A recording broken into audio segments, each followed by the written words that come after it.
সাবরী নেককার স্ত্রী দেখে বিবাহ করতে হবে।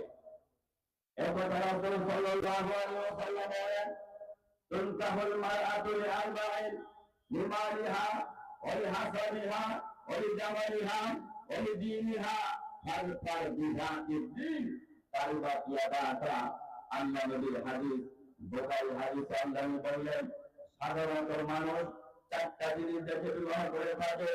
সাধারণত মানুষ চারটা জিনিস দেখে বিবাহ করে থাকে।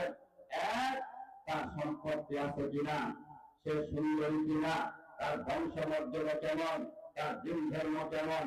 কিন্তু রাসূল সাল্লাল্লাহু আলাইহি ওয়াসাল্লাম বললেন, ফাজফার বিযাতিদ দ্বীন, বিবাহের ক্ষেত্রে দিনকে প্রাধান্য দিতে হবে। বিবাহের ক্ষেত্রে দিনকে প্রাধান্য দিতে হবে।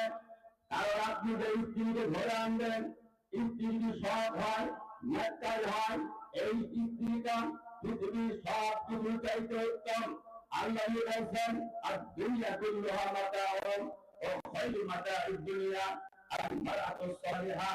আল্লাহ বললেন, গোটা পৃথিবীর মধ্যে যা কিছু আছে সব কিছু হচ্ছে সম্পদ। গোটা পৃথিবীর মধ্যে যা কিছু আছে সব কিছুই হচ্ছে সম্পদ।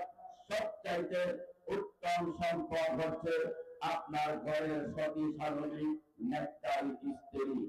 সুতরাং সন্তানের এক নম্বর অধিকার, এক নম্বর হক হচ্ছে, আপনি যখন বিবাহ করবেন একজন সতী সাধনী স্ত্রী দেখে বিবাহ করবেন, তাহলে ওই স্ত্রীর পেট থেকে, ওই সন্তানের মায়ের পেট থেকে যে সন্তান জন্মগ্রহণ করবে, ওই সন্তান আদর্শ হবে, ওই সন্তান সৎ হবে, ওই সন্তান নেশাখোর হবে না, ওই সন্তান গাঁজাখোর হবে না,